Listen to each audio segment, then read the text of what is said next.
Hello, welcome to the Abel Contemporary Gallery. I'm Teresa Abel, and I'm here this evening with Carol Chase Bjerke and Rick Hintze. We're delighted that you can join us for another in our series of virtual artist talks. If you're not familiar with the gallery, Abel Contemporary is located just outside of Madison, Wisconsin, in historic Stoughton, and the gallery represents about 90 artists from across the United States, and we're in a beautiful historic tobacco warehouse. For people who have not been able to see the show in person, we're going to start with a video walkthrough of Carol and Rick's installation. This show is available in the gallery and online through the end of the year.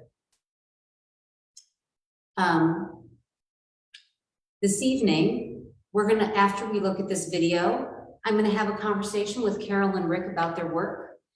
And if you're watching it on Facebook Live, you are able to type in questions at any time, and we will get to your questions at the end of the conversation. You can also watch this on our website, abelcontemporary.com. Carol Chase Bjerke is an artist and educator whose photographic works, handmade books, and multimedia installations have been exhibited nationally and internationally. Her work is also in numerous private and public collections, including the State of Wisconsin Collection, the Kohler Art Library at the University of Wisconsin in Madison, special collections at Golda Meir Library, UW-Milwaukee, and the National Museum of Women in the Arts Library and Research Center in Washington, D.C. Carol has an MFA in photography and a BA in graphic design, both from Central Michigan University, and she has taught at several academic and community settings. Thanks for joining us today, Carol. Thank you. We're also joined by Rick Hintze. Rick was born in Peoria, Illinois. He received a BA in art from Knox College, Galesburg, Illinois, an MA in art history from the University of Iowa, Iowa City, and an MFA in ceramics from the University of Notre Dame, South Bend, Indiana. After teaching ceramics and sculpture at Kirkwood Community College in Cedar Rapids, Iowa, during the 1990s, he moved to Wisconsin to establish his studio in Johnson Creek and opened his gallery in the fall of 2002. Over the years, he has received numerous awards, including a National Endowment for the Arts Individual Artist Fellowship, an Iowa Artist Council Artist Project Grant, and an Award of Excellence from the American Craft Council. His work is in the collections of the Racine Art Museum, the Cedar Rapids Museum of Art, the Topeka and Shawnee County Public Library, Southeastern Louisiana University, Ripon College, Kirkwood Community College, and various regional and national private collections. Thanks again for joining us, both of you. The show looks fantastic. Your work looks beautiful together, and it looks outstanding in the space. So well done. Thank you. So, you worked independently. I had a sense from work that you've done in the past that aesthetically the work would be beautifully paired together, and in fact it is. But it's not as if the two of you in any way communicated about what you were going to do. You were certainly aware of one another's work. So we're going to have very independent conversations because each of you were thinking about different things when making your work. Although I did find when we were installing the show, there's some beautiful accidents, some happy accidents that happen when there's textures and colors and things that one would almost think that you had intentionally conversed with one another. So that's great. Carol, I want to start and talk with you. In your work, there's lots of leaf imagery and some mountain settings. Could you start by telling us a bit about where this work comes from? Sure. This work was inspired by a beautiful little story in a book by David Hinton called Hunger Mountain. Hinton is a scholar of Chinese language and poetry with a particular interest in the ancient poets from the rivers and mountains landscape tradition. And he believes that those people moved to the mountains because they could see the deep structure of things most clearly there. That's a quote from him. And so in this book, he speaks about the ideas that occurred to him about the way these sages related to their mountain homes while he was doing a series of treks up his local mountain in Vermont. And all of this resonates with me because of my history of finding clarity and refuge in the New England mountains of my childhood, and also my interest in Asian art and culture that was fostered by a time of living in Hong Kong. I didn't know that you lived in Hong Kong. I did. It was quite a while. Yeah. But it was during my formative when I was really starting to build a repertoire and a deep interest in art. And so it was a very impressive time. Yeah. Well, so how do the leaves relate to this? Right, well, the leaf motif comes from the profound little story that I mentioned that is in the David Hinton book, that he masterfully put this little short story in less than 2 pages, but it is just very profound. It's about an imaginary Chinese, ancient Chinese poet named Summit Gate. And she lived out her advanced years in the Thatch Hut Mountain area of ancient China. And as the years passed, her poetry evolved from verbal works to collections of leaves that she stored in her library. And so every autumn, she went out and gathered her special leaves, and she stored them in the shelves and boxes that had previously held her book scrolls. And then each winter, when the winds and snows came, she released those leaves to blow across the landscape, marking and tracing their path and becoming her new kind of poetry. So I call them leaf poems. And I think of them as poetry that speaks of being one with the landscape. And then, as the story goes, eventually Summit Gate followed a leaf off and didn't return. So Hinton's writing is much more eloquent than my words here. And they're also very, very visual. His descriptions of her mountain setting and what she did with the leaves are so vivid. It was like a gift just waiting to be made into this show. And it also resonates with some of his other writings that interest me about consciousness and landscape and the cycles of life and death and the cosmological embrace. And all of those are very interesting to me right now, especially at this stage of my life. Yeah. And I'm pretty sure that we have that poem, or at least a link to that poem, on the webpage for your show. The little story about because it is beautiful. It's beautiful. Well, that's great. And I want to mention there's a marvelous thing that you've done based on that, and you have one in your hand. Visitors to the show, here's a little secret. You can come here and you can pick up a leaf. So Carol also made, there's a beautiful handmade box, And in homage to the poem, if you show up here, she's invited you to take one of these beautiful little leaves that she's made. You should take one, Rick. Yeah. And you can take it home as a gift, and they're really, it's lovely. Great.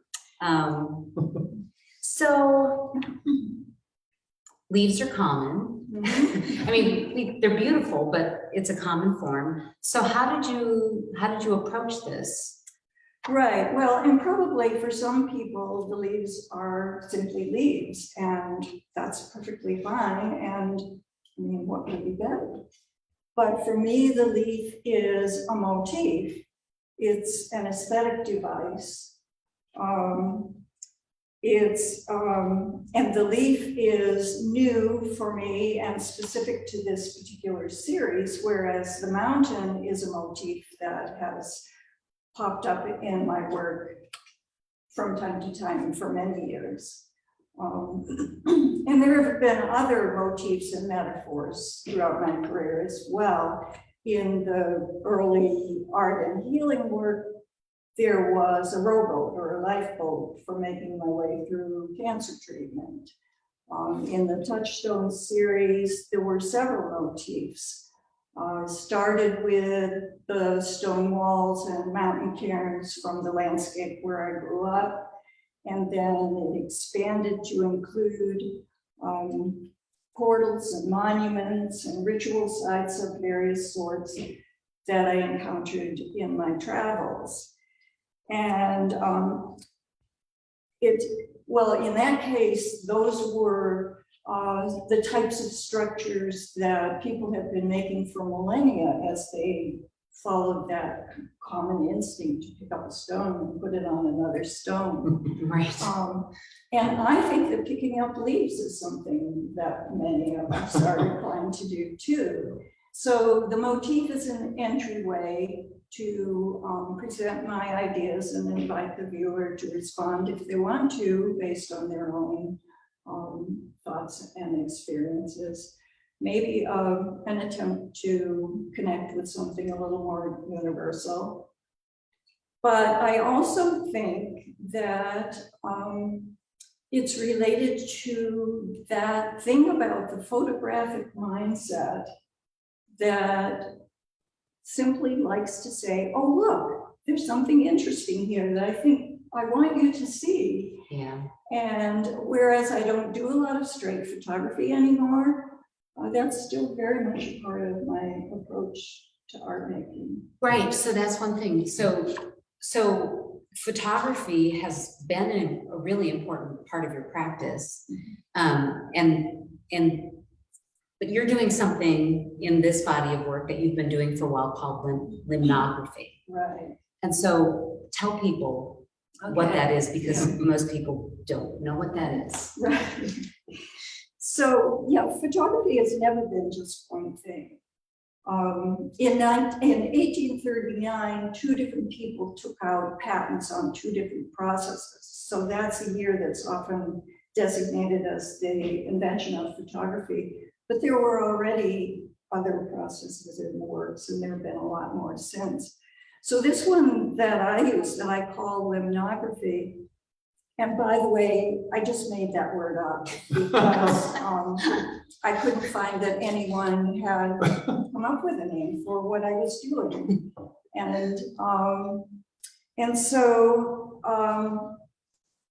the word itself comes from the root word limn, L-I-M-N, which means to draw or illuminate, as in illuminated manuscripts.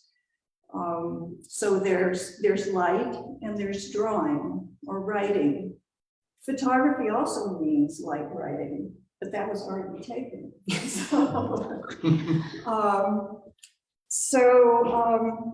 And bravo for making up your own word. I think that's great. Well, that's also very much a part of the history of photography. I mean, yeah, I'm surprised that that no one had done it. But anyway, so what I make are one-of-a-kind images on gelatin silver paper, which is ordinary pre-digital black and white photo paper. I do them in my traditional wet darkroom because that's where I keep those materials. But really, they can be done anywhere because the very first step is to expose the paper, the photo paper, completely to light. So there's one on the screen right now. So when you're in your darkroom doing that, is the darkroom dark? No, Okay, no, all right, the lights are on. okay. And so I have this paper that's exposed to light, and then I draw on it with photographic developer solution and a pen or a brush or a sponge. And there's a delay between the time that the solution touches the paper and when the image comes up. And so it's a lot like writing with invisible ink.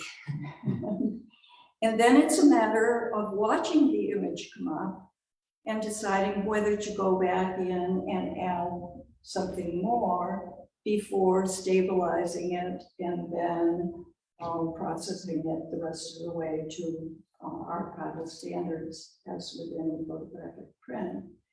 So they're not lens-based imagery, which is how a lot of people now just define photography, meaning that you need some kind of camera device to form the image, and then probably you need some kind of viewing device as well, because more often than not now, there's no print.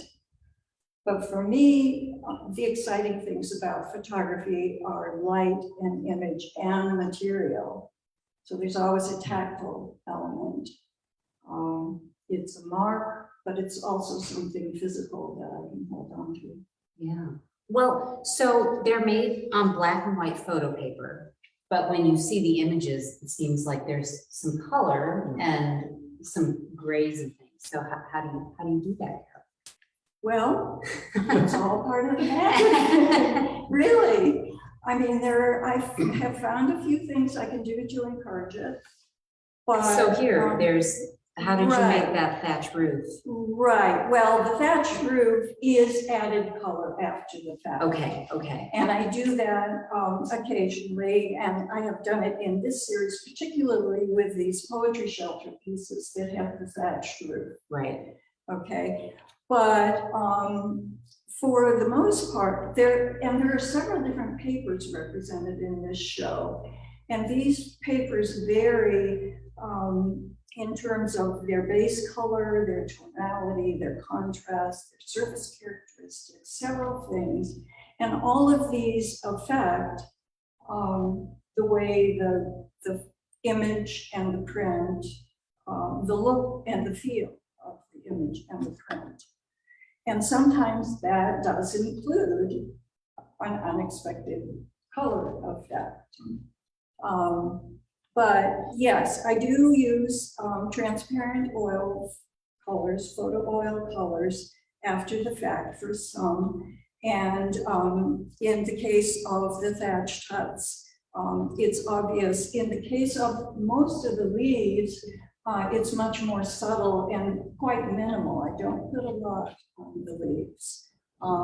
This image that you're looking at right now, that color is all inherent in the paper. So if there's no, in the description of the piece, if there's no indication that there was added oil color, then the color that you see is inherent in that particular paper when it's used in this particular way. Okay. So let's talk about this. So this particular leaf is very abstract. Some of them are more realistic. How do you make those choices?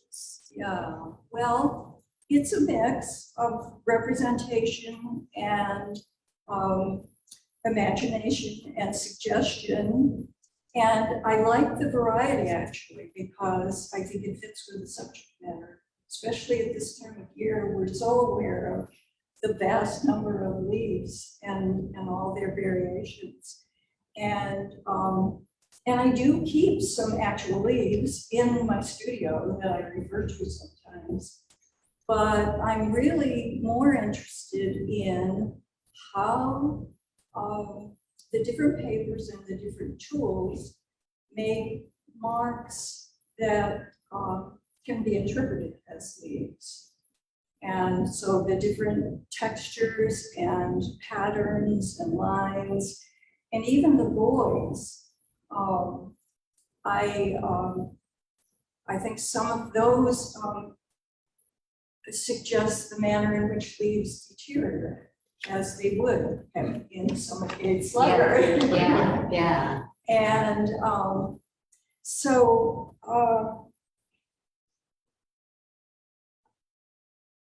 these are all based, of course, on the narrative, but then there's always the challenge to go further with it. So things like how to portray the wind, or silence, or presence and absence, and spaces in between. Yeah. Yeah. So those are the challenges I like to work with. And I would assume it looks as if there's chance in the process. Definitely. Okay. Yeah. Which is marvelous, you know, because then you have It's to exciting. let it go, It's exciting. which is what you do with things in the story. You just gotta let it go. That's great. Exactly. There's a lot of duality and paradox in your work. Right. Is there? Yeah. Talk about that. Well, yeah, this image that is on the screen now, the bleeding heart image, the name of the plant, of course, refers to the blossom. But the leaves on this plant interest me because there can be a lot of variety on a single plant, and they're often asymmetrical. So that's what I was focusing on as I was drawing these. But then as the image came up, these little droplets at the ends of the points of the one leaf began to emerge. And that seemed to change things a bit. Well, making the title of the piece a given for one thing, Yeah. but also adding a darker side to an otherwise an image that have a softness or a lightness to it. And so there's both the dark, it's both dark and light, heavy and light. And so it imitates the story of the poet's life and death in that respect. But a very dear friend of mine who has written a lot about my work refers to this duality, this paradox, as holding the tension of the opposites. Huh. And well, imagine that maybe I only do that instinctively. Yeah. But yes, over the years, many of my body's work have encompassed this kind of duality, melancholy and wit, or rage and compassion, darkness and humor, edginess and beauty. I think here in the Summit Gate story, it takes the form of things like inner and outer landscape, connection and isolation, life and death, maybe even language and silence. Yeah. Well, and I think sometimes if you're making art about dual ideas like that, one of them is sort of an attractive thing. So the viewer is drawn in by the positive or the more positive thing, and then the other thing sort of overtakes them. Right. Yeah. Yeah. Because there's a push and pull for the viewer then as well. Right. And I think that's what this phrase holding the tension of the Yeah. opposites. Yeah. Yeah, I like it. Yeah. It's good. So phrases. So I guess there's one last thing I want to talk about your work, because it was influenced by a poem or a short story about a poet. There's all these layers of writing. So talk about the world of language in your work a little. Well, I love images, but I also love words, and I often do incorporate them into my work. And clearly I'm as likely to work from a verbal source as I am from something visual. Or sometimes both, a combination. Those mountain pieces that I did a while back that were inspired by Chico Mukata's series of images, prints of Mount Fuji. And those attracted me because they were such an unusual presentation of mountain imagery. But there was also the synchronicity of my encountering that work precisely at a time when I was working on some pieces for the Imagined Landscape show here in the gallery. What a wonderful title that was. I mean, really, just the perfect blend of specificity and wide openness. It was great fun to work on those pieces, as it has been on these. Yeah.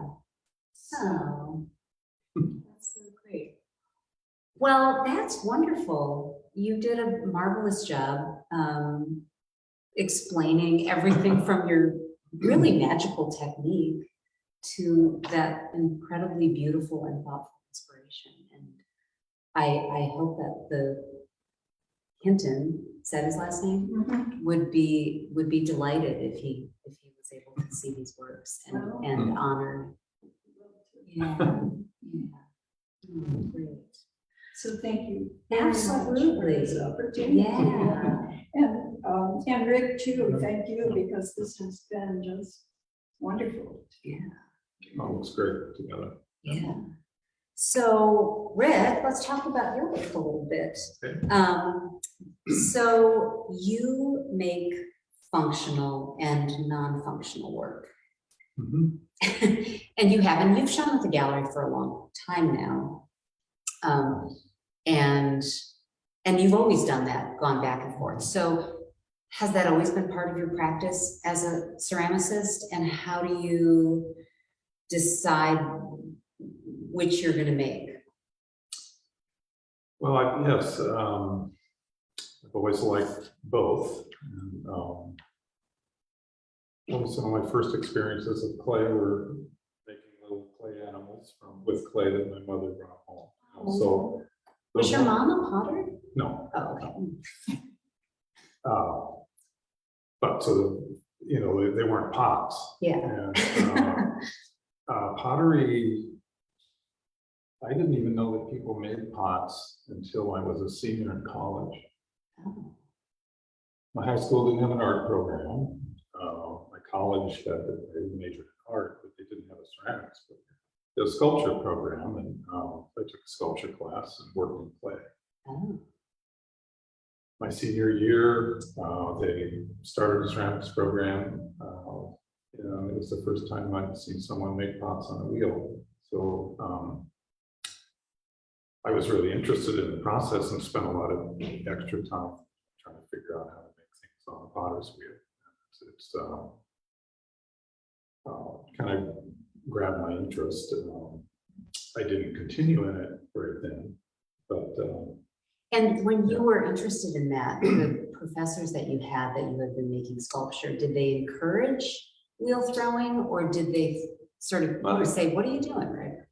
He had pretty open mind. He said, you're in a 3D class, and if you want to spend some time over there trying to figure this out on the wheel, I'll give you credit for it. So I was able to spend some time doing that. Yeah, good. And he, since it was a new program, all of the students that were there at that time were able to take part in building a salt kiln and fire the salt kiln. And so that was a good experience too. So for someone who might not know what a salt kiln is. Well,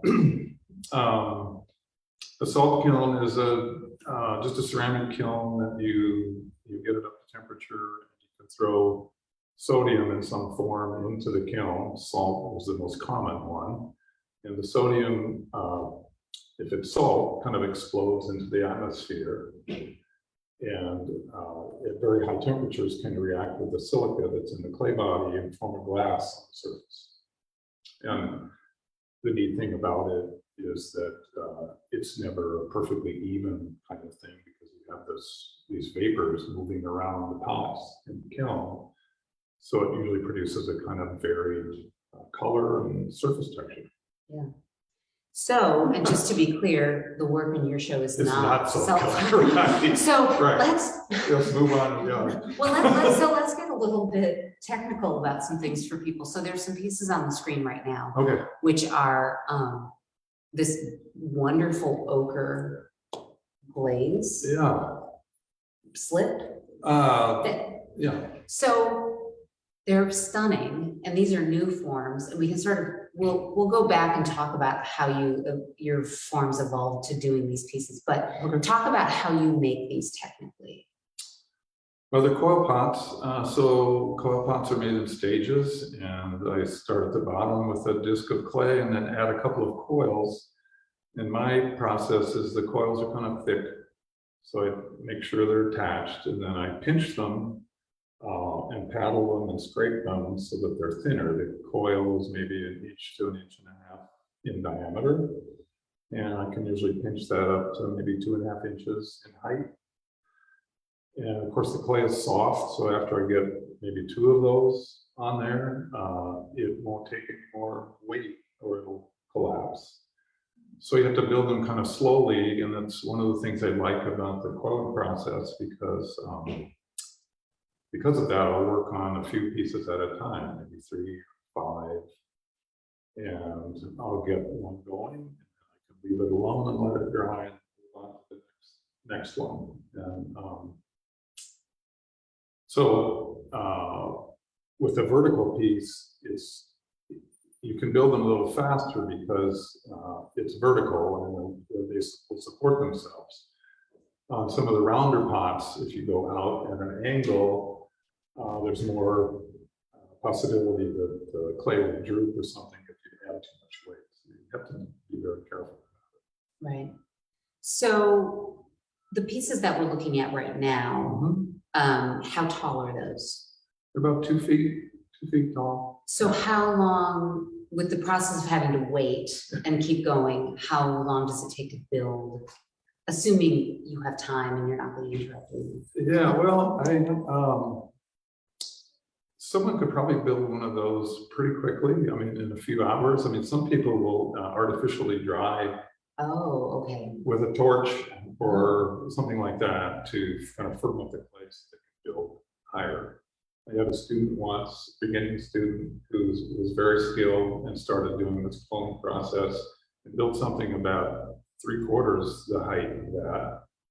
It was amazing. Wow. And then we all looked the other way and it fell down. Oh. So it's kind of balance. Yeah. You know. Yeah. But I might take 2 weeks to do these because I've got other things to do and I'm not drying them out artificially and letting them dry.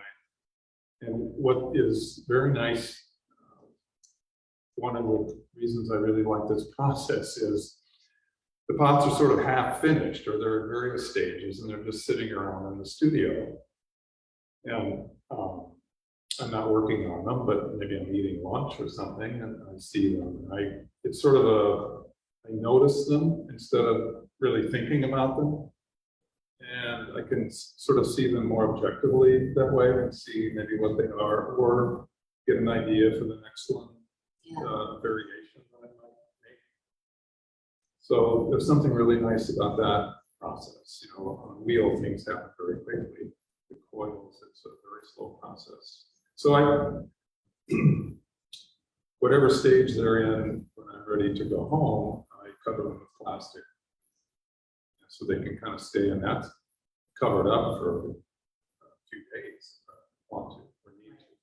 So once you like the forms that you have, then they dry. Yeah. And that can take a while if they're large. Mm-hmm. And then how do you get that applied with the surface? Well, just before that, so when they're drying, usually I'll build the whole shape. And then I'll make some little marks on them here and there while the clay is still maybe half dry. Yeah.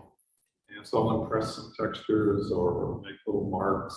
They already have some marks on them from the making process, the scraping pattern. And,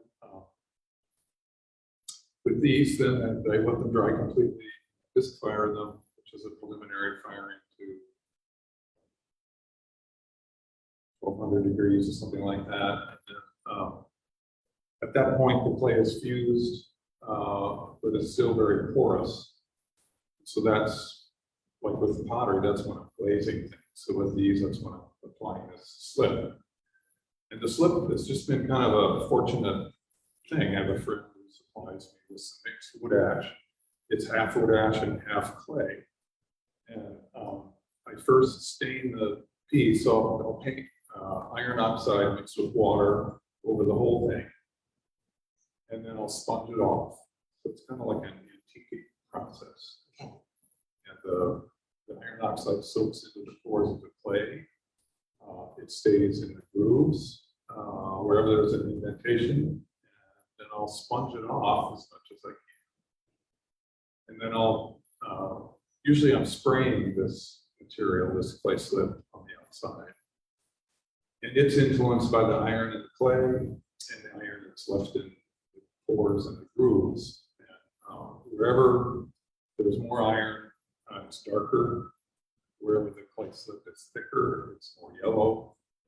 So that when they're fired, that sort of brings out the differences in color based on how much slip is on there, how much iron. The surfaces, they're so appealing, and kind of like when you're talking with Carol's leaves, there's this thing as an artist where, especially I would think with the hand-built things, where you have to, there's happy accidents maybe, and you have to allow yourself to see it, and when it's good and leave it be. Is that, I'm assuming that happens? In the process of putting a slip on, with these large pieces, I'm spraying it. Yeah. And I don't have complete control over it. And there are several layers of the slip. So I'm turning the pot on a wheel, spraying glaze up and down, around. And once one coat is on there, it's all the same color. And the second coat is the same, looks the same. Third and fourth coat looks the same. I usually put about 4 coats on, a little more. Yeah. But I'm never exactly certain how much I've got on there. So a lot of the variation here is kind of accidental. It's okay, I like it. Yeah. And I'm usually pleasantly surprised, or I'm disappointed, but then we'll sort of come to like what actually happened. Yeah. So one of the things I think about when I see your work,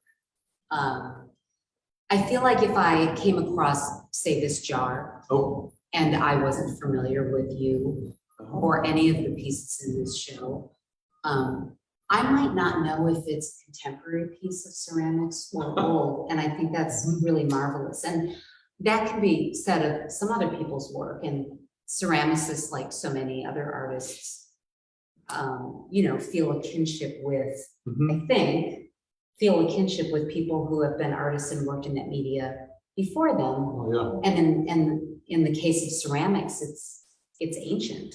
Right. And so the different kinds of work that you do, I know we've talked a little bit, you've been influenced by different historical times that potters, and not that you're a scholar or anything on historic pots, but just in admiring the work of other cultures and other potters historically, say this work, what influenced you? Well, I think anyone in ceramics probably seen pots from all over the world that are from different cultures and were ancient, and a lot of them are round, big round, full pots, and so with me also, there's particularly Chinese Neolithic pots, pre-Columbian pots. I mean, it's amazing how similar some of the shapes are from one culture to another. But recently, I've been looking at Japanese potter Ken Matsuzaki's work. And, I really like his pots, and he had some, what he called water jars, that were very round and full, and the relationship of the lid and the way the lid fit on the pot and the rim around the lid. I just really liked them, and I haven't made round pots for a long time. A lot of my pots have been pretty straight, vertical on the sides. So I thought, I really want to make some round pots. So that's kind of where the shape, inspiration for the shape came from. Now these aren't quite as round and full as the ones I was looking at. I wasn't trying to copy them, but the process of I think my skill level has probably deteriorated. So one of the ways I'm making these pots, which I really like, is that I throw them a little bit more. They're more vertical than they end up. And of course, the clay is soft. And so this is wheel thrown. Yes. The piece wheel thrown. Yes, this is wheel thrown. So I can reach inside and push on the clay and expand it. And I can do that by turning the wheel and holding my hands or a rib in there and pushing out on the clay.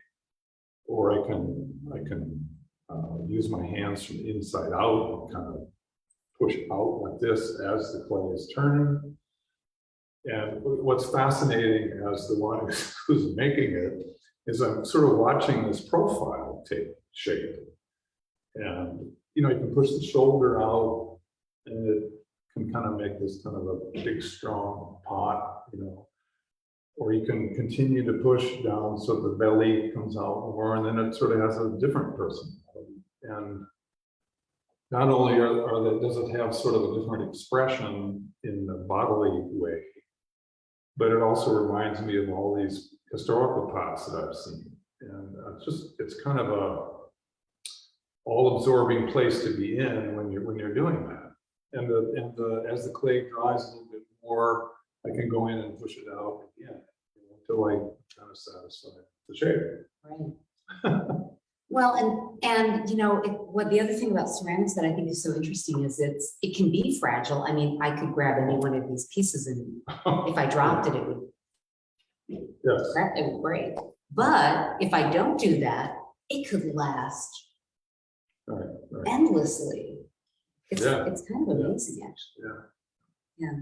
So I don't know if you're asking about the surface on that last one. This was kind of a happy accident, one of those happy accidents that I liked in continuing. So I had another influence is a Korean potter, if I can get his name proper, Abel Contemporary Gallery, who uses he applies clay slips to the outsides of the pots by throwing the slip on, ladling it on, and then just smearing it around with his hands. And it's just so I've done that with some pots. The next pot that we're going to show is that. But with this one had already been bisque fired. So it's porous. Mm-hmm. If you put clay slip onto a pot that's leathered hard, it's kind of half wet. Yeah. The clay moves around. It's just like finger painting as a kid. I mean, you just smear it around all over the place. If the clay is porous, it soaks up the wet glaze right away, so it kind of sticks. And so I thought, oh, we'll try this, but sort of forgot about it being this fired. So I put this white slip on. And of course, immediately my hand almost stuck to the side, but I still try to smear it around. And so I thought, well, I'm just going to go with it. So I did that all around, and then I put two different ash glazes on in the same manner, just dipping my hand into the glaze and smearing it on there. I had also textured the pot by paddling it and staining it with iron, like I mentioned with the coil pots. So the result is this, and I really love the variation in color. In some places there are drips from wet clay, wet glaze or slip, and other places the white slip underneath has been wiped away. Yeah. So the variation, I don't know, just like the actual color, the kind of green and white, brown. It's great. And the variation. Yeah. And then the next one, Yeah, so this one, I put the slip on when it was leather hard, so was this more what you were expecting? it's more, yeah, so this is much more fluid. Yeah, And this has so it has this white slip and then an ash glaze over Yeah. the top. it's beautiful. No, no thanks. Yeah. Carol, doesn't this make you want to make pots? It's just playing in the mud. Uh-huh. So, and then you also have some bottles in the show, Oh, yeah, and you've referred to bottles as your fun pots. right. Why do you call them your fun pots? Oh, here's some. Well, it's all fun. Yeah. Okay, but, and this, obviously smearing the slip around is fun. Right. I would hope so. You know, if you're making pots, you have to be kind of careful. And of course, if you're making these big coil pots, you be careful. But these are fun because they're all made all at one go. I decided on the shape. So I've got a base, and then I've got the body of the pot, and then a top. And so I cut up the amounts of clay that I need for each. Make the base on the wheel. It's wet, it's soft. I cut it off the wheel, I put it on a board, and then I make the next section right away. And when it's done, I have to measure it to make sure it fits, and stick it like right away, put it right on the base. And then I make the top and put it right on there. So they're all wet and floppy, and you have to be careful, otherwise it'll collapse. And in the meantime, while I'm doing this, I'm sometimes trimming off little bits of the top just to have some extra pieces. And when you cut them off, there's some clay on the wheel head, kind of scrape that off, and it has an interesting texture on it. And then, so when the three parts are all put together, then I can kind of play with it. And since I have these joints, one of the things I'm doing is using those little loops of clay to reinforce the joints. Mm-hmm. But it becomes a part of the decoration and what the pot is all about. And I do that same at the top. And I still have little bits. And you just kind of get in this mental zone where you're just playing with this thing. Yeah. And if you finish it all at once, I mean, it's not like a pot that you have to let dry, and you trim, and you make the lid, you trim it, put a knob on it, and then you put it all together. This all happens all at once. So that's what's the real fun. Yeah. Well, and I'm assuming this ability to just sort of work quickly like that, work spontaneously, really only is successful because you have years and years of experience, so that, Well, I mean, yeah, I don't know. You could I don't think Carol and I could just show up in your studio and then do that. Well, this kind of started from, if I could tell one little teeny story. In my Please. classes with my students, I would, if they had the right students and everything, at some point we would do a 2-minute teapot. Yeah. So everyone in the class would make all the parts for a teapot, put them together in 2 minutes. Well, you can hardly make all the parts in 2 minutes, so you can imagine what kind of results there would be. Yeah. So we've got a spout, a lid, a pot, handle, and it's just kind of incredible. It would really loosen people up. I mean, because you not only have to make the pot, but you got to get it off of the polisher's wheel. So it's wet and gluey, and you can't help but leave big fingerprints or distort it in some way. And there were great results from that. Kids they were inspired by certain things that happened with it. They could use that in something future that they did. So this kind of comes from that too. Yeah. Although it's a lot longer than 2 minutes because I'm not in a rush. I'm having fun. Right. Yeah. Oh, that's great. Yeah. Good. Oh, and then the white slip on there, it's this kind of slip that it's sticking up at cracks. Oh, right. And I kind of like it when it's kind of not cracking all over, but just cracking where it's thick, where it's thin, where it runs thin on edges, it kind of shows the dark clay coming through. So it, kind of unifies all those different parts. And then I think with light on it the right way, it just shows off the form. Right.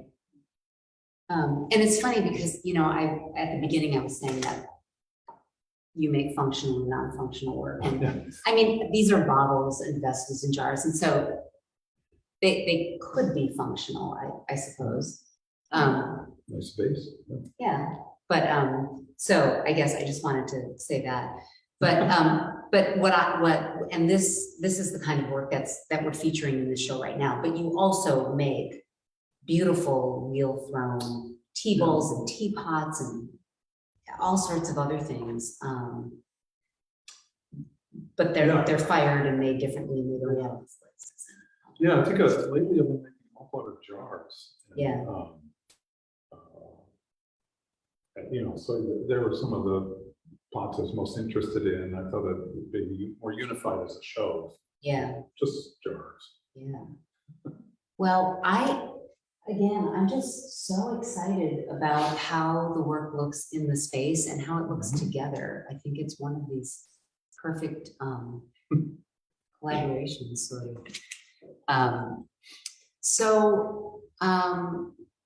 We are also here today with Lauren LaFay, who's the assistant gallery director, and Anne Orleski, who's the gallery director. And Lauren has been taking care of all the video things. Thanks, Lauren. And we're going to open it up to questions, but I think I'm going to do something. So Rick and Carol, I don't know that you know each other very well before I tossed you together, but listening to each other, I'm sure you learned a lot, as I did. Did you think of anything you wanted to ask each other? Anything curious? Well, this is sort of a technical question, but I was curious about the, you talked about some of the color, but in terms of the developer on the paper, how do you get, like, I understand why it's black, but how do the shades like gray come about? Is it just less developer? Well, in some cases, yes. And that, one of the things that I've learned to do to encourage getting those middle tones is to dilute the developer. Okay. That one that has the track behind the leaf that is a much lighter tone. That was so I used two different dilutions of the developer in that case. Okay. But as I say, sometimes I can't explain it. Yeah. But yes, and also as I work over a period of time in a single session, the little pot of developer solution that I'm dipping my brush or sponge into gets older. Okay, sure. And that changes things too. Okay. And so that can be a good thing. I think I wanted to say about the surface on the toilet bowl pots is, they're objects. Yeah. But at the same time, they have a surface. And so when you get up close, you start to look at the surface of things. Right. And for me, I've always thought of, with those big sculptures I used to make. Right. They're called gates. Yeah. Well, I used to think of the side of the sculpture as a landscape or architectural scale, a scale huge. I mean, not just the size of the object. And so you can, with these two, I sort of think of almost, climbing around on it, up or down or around or whatever. And so some of the marks I've made are kind of related to that. And, it's just another way to, I think up close, they become a different kind of experience, and you kind of get lost in the marks, and then also even the difference in color can kind of do an atmospheric thing. So there's some depth, like in and out of the surface, and there's that whole aspect of them that I kind of get lost in when I'm making them. Yeah. Well, like I can see, yeah, they're really marvelous. Yeah. Hopefully people can come and see the show, but also there's really good photography of all the pieces, and I think you can kind of blow the pictures up a little bit and get a sense of the texture if you can't make it here, but yeah, that's great. Anything pop into your mind? Well, this is You're more listening great. of a comment than a question, but I always find great pleasure in sensing a kinship to another artist who works in another medium. And so much of what you said, it resonates with what I think I said in terms of our connection to the medium and, Yeah, well, what, I got sidetracked there, but what the thing is that when you mentioned mountains and, it's kind of retreat up, so the gates, it's kind of a high place to get to go through this opening at the top. So on I'll just show you these, pictures, please. the idea of, and you know, sort of mountains and high places have always been kind of a special place for people everywhere. Usually I put just a little kind of rectangular mark with kind of a hole. It's not a gate that you can go into, but it's maybe a destination in some way, or it's the cave and the cliff face, you know, for the monk or whatever, you know, it's sort of, when you were talking about the mountains and all of that early on, I was thinking, well, there's a connection. Yeah, that's great. So Anne and Lauren, are there any questions from anyone listening, or do either of you have any questions? There's no questions from the audience at this point. One question that I had is, you both draw inspiration from influences from the past, and I was wondering if you ever think about your work in a historical context. For example, what artists in the future would sort of draw influence from in regards to your work. Oh, what future? Like Yeah. art 100 years from now, what they might be inspired by? Right. Yeah. That's a tough question, Anne. Sorry. Well, I have some pretty awful knockoffs of older pots. No, not at all. no, but this occurs to me in connection with your question, Anne. I think it was a sociology class that I took when I was an undergraduate, where we were talking about theories of work. Why do people do the work they do? And of course, some people it's to earn money, and some people it's to serve whatever cause or whatever. But the definition of work that stuck with me was finding something of value and perpetuating it for future generations. And so that idea of being part of a continuum has always been important to me. And who knows what will happen in the future, but it's nice to be a part of whatever. Right. Yeah, that's lovely. Would either of you, your younger self, be surprised to know now that you ended up dedicating your life to art and ended up being professional artists? Oh yeah. Yeah. Carol? Well, yeah, because it was a long time before I did make that decision. Okay. And there were probably a lot of things I might have done, but I'm glad I did this. I started out as a math science major and ended up in art and then studied art history.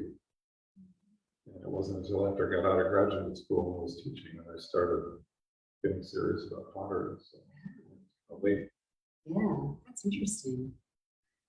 I think I was going to do French once. Yeah. Or history or sociology or something. Something else.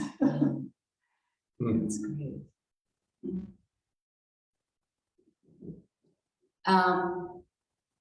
Lauren, any thoughts? Not to put you on the spot. Well, great. Well, Lauren, thank you so much for taking care of all the technical things today. For people watching, this talk will be recorded, and so it can be watched again. It'll be available on our website. There'll be a link to it on the page for Carol and Rick's show. The exhibit itself is marvelous. It is up through the end of the year. So you can visit it in Stoughton. The video that we watched earlier will be available shortly on the website as well. And the whole show is also available on the website, abelcontemporary.com. Right now, we also have 2 other exhibits going on in the gallery. We have a cup show, which is a really great show, and that is also online and in the gallery. 38 artists from across the United States who sent us marvelous cups. Oh, and Rick has some of his functional cups in the cup show, so you can see that there. And then in our gallery number 5, Martha Lowacki, a wonderful Wisconsin artist, has a tremendous installation. And next week, Lauren LaFay will be interviewing her on Facebook Live and on our website. So thanks everyone for joining us, and have a lovely evening.